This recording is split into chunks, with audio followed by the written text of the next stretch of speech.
The gospel is absurd and the life of Jesus is meaningless unless we believe that he lived, died, and rose again with but one purpose in mind, to make brand new creation. Christianity is about learning to love like Jesus loved, and Jesus loved the poor, and Jesus loved the broken.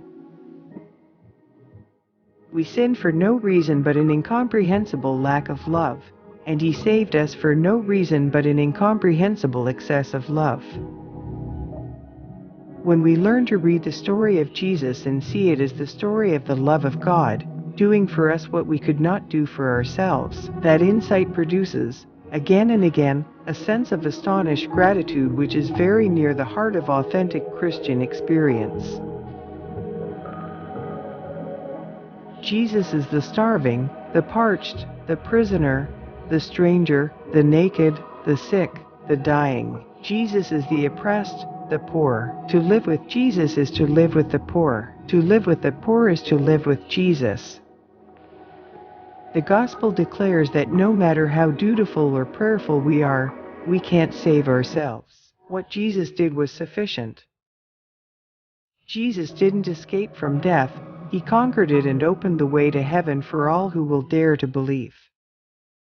The way of Jesus cannot be imposed or mapped. It requires an active participation in following Jesus as he leads us through sometimes strange and unfamiliar territory, in circumstances that become clear only in the hesitations and questionings, in the pauses and reflections where we engage in prayerful conversation with one another and with him.